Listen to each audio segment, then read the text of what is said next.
Hey everybody, today's Tuesday, March 5th, and the upper room reflection for us today is based on Psalm 18, verses 1 through 15. Excuse me. Yeah, Psalm 18. And the reflection in the upper room is written by V. Ronald Levis from Uttar Pradesh, India. So, the continent of India, I've always wanted to go and spend like 6 months going from church to ashram to temple, seeing all the things, visiting the cities, the great rivers, the mountains. India is just a fascinating place to me, and I've always wanted to go. And in particular, I would love to go to the places where Mother Teresa served. Her Sisters of Charity continue to work with the outcasts, the poorest of the poor, the sick and the dying, to bring the comfort and grace of God. Psalm 18. It's about half this song, and this is in the New International Version. Try not to cough too much. I love you, Lord, my strength. The Lord is my rock, my fortress, and my deliverer. My God is my rock, in whom I take refuge, my shield, and the horn of my salvation, my stronghold. I called to the Lord, who is worthy of praise, and I have been saved from my enemies. The cords of death entangled me. The torrents of destruction overwhelmed me. The cords of the grave coiled around me, and the snares of death confronted me. In my distress, I called to the Lord.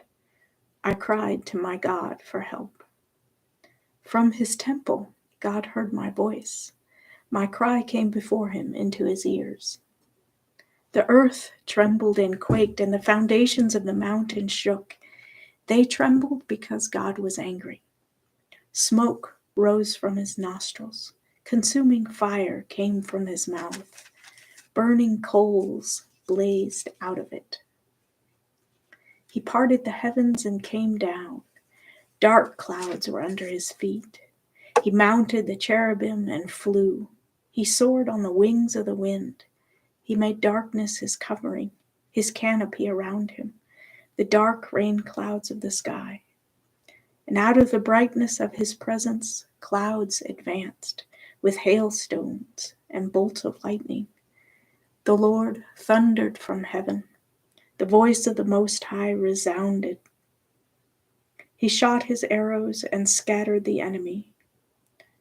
With great bolts of lightning he routed them. The valleys of the sea were exposed, and the foundations of the earth laid bare at your rebuke, Lord, at the blast of breath from your nostrils.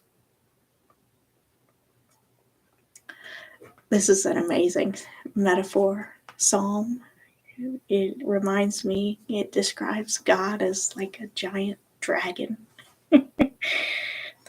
Fire coming out of his mouth, smoke curling out from his nostrils, and great wings, and soars on the storm clouds and the wind, and lightning and hailstones, and thunder and fury raining down from this. It is it says that God's rebuke, the blast of his breath, the oceans are pushed back, and the bottom of the ocean is laid bare, right? The valleys of the sea were exposed, the foundations of the earth laid bare, right? It's just a phenomenal scene, like something out of a Steven Spielberg special effects fantastic movie. And the psalmist says he had this traumatic experience. The snares of death confronted him, and the cords of the grave coiled around him. And in his distress, he cried to God for help, and God heard and came to his rescue like his giant dragon thing that nothing could withstand, and everything fled in front of God coming down to save him. The song goes on. The psalmist sings about the Lord rescuing him out of this terrible, traumatic, life or death circumstance and situation. It's just fantastic, the imagery. And the beginning of this psalm, of course, many of us might be familiar, is a song we learned to sing. The Lord is my rock, my fortress, and my deliverer. And this starts, I love you, Lord. The Lord is our strength and our deliverer and our refuge and a rock, right? We can hide under, hide behind, right? God is God's love does save us and rescue us, or we can run to God for dear life. Like people, flee storms and hide in caves to get away from terrible weather and enemies, and danger. We can run to God in everything that we're struggling with. And it's just a wonderful, wonderful imagery. Not something we often envision, that, Jesus' totem was this great dragon creature, leviathan bird thing to I've always been fascinated with dragons. As a kid, loved stories about dragons, loved the stories of Merlin and the fantasy legends of heroes either using dragons, flying around, saving towns, or defending towns with the stories when the dragons are evil and the enemy. But in this psalm, Psalm 18, God is a dragon, and God is saving us and rescuing us from the evil and the death and the things that would destroy us. V. Ronald Levis from India writes a prayer focus for us today, those seeking a new job. I know there are several even in our church family who need a new job, looking for work. Within my own family, people are out of work and need a new job and are looking for a new job. So this is a very personal prayer request because I care about my church family and my own family. And there are many across the nation and around the world who need a new job, who are underpaid and overworked, working jobs that can't provide for their needs, that are unemployed and looking at dwindling savings or no savings and living hand to mouth, need a job. And then there are many who can't work because of disability or illness or family obligations, caregiving older family members or children. And they need a sense of a new job and need their needs to be met when they can't find or can't join the job force and get paid for what they do. They need a new sense of vocation, not just a job, but a vocation, a calling from God to do the things that they are doing and need to do. I think the church has a job, and periodically we need to re-examine what our mission is, what our purpose is, and how we're doing. Are we living into it? Are we fulfilling the job that Jesus has given us, that God has left us here for? Or do we need a new job, the old ways of doing what we used to do no longer effective, and we need a new way of doing church, of doing the will of God in this world. Well, God bless all of us who are looking for new jobs. May the doors be opened. May opportunities come our way that are the right opportunities, the right options, the way we can support our family and find our purpose and place in the world, the way we can meet our obligations and pay our bills and have enough to share with those who need it. The author of the reflection today writes about getting the job they always wanted and how it wasn't easy, even though they wanted it and they felt like God was with them. Still just didn't happen. They had to work their tail off, it sounds like. So they write, after graduation, I was looking forward to my dream job of joining the Defense Force to serve my nation. Unfortunately, after graduation, I did not get a good enough score to be eligible. So I pursued my master's degree and became eligible to take the entrance exam for the Defense Force again. It felt like my last chance to make or break my dream career. My family and I prayed for my interview and other tests, asking God that I would be selected for a job. With God's grace, I was selected. During training, I started to lose hope that I would make it through. But God comforted me with confidence and strength to overcome my situation. Against the odds, I made it through, bringing joy to me, my family, and my community. God never leaves us in our struggles.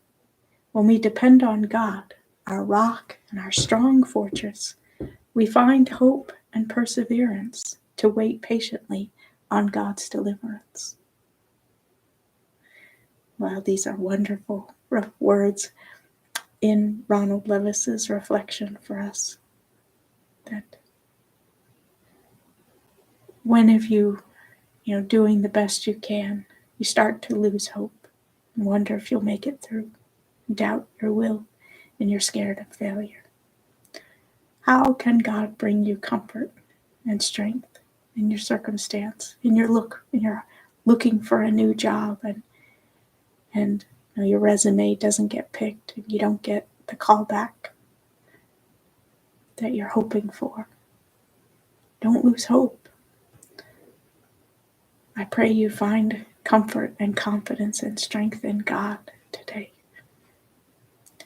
That you continue to put your hope in God and do the best you can and all the good that you know to do. I love that this reflection, he writes that his success in getting this dream job brought joy to him, his family, and his community. I love that community that surrounds him, that he knew he wasn't in this alone, and he had people praying for him and helping support him. Sounds like family and community. It's my vision for the church, that we would be a community of support and encouragement and help. That we can walk together and face the future together. God never leaves us in our struggles. I pray that we would know the love of Christ amongst ourselves for each other, so that we wouldn't leave each other in our struggles. If someone asked for help, we'd all do what we can to give help. I often think about all the needs that are presented in our day-to-day lives, and if everybody gave a little bit, then there would be more than enough. The thought for us today is, when I hold fast to God, I will find hope and strength. Well, my prayer is just that. For my family members who need a job, need a new job, or looking for ways to provide for their needs and their families, and that match their skills and that are meaningful and good for the community and not just for their own families. That they would find hope and strength in God today, in the searching and in the finding of the right jobs. Sometimes we have to do things that don't necessarily mean a whole lot to us, but being able to give an honest day's work and provide for our family, that's meaning enough. That's really blessed work. I pray the love of God bless you today, that you would find your faith strengthened, your hope restored, and your love deepened for God and your own life and for those around you. So we pray, faithful God, thank you for the ways you comfort and guide us through our struggles. Give us hope and patience as we trust in your will for our lives. Amen. Well, God may not show up like a giant dragon breathing fire. I would be terrified if God did, as much as I think I would like, dragons.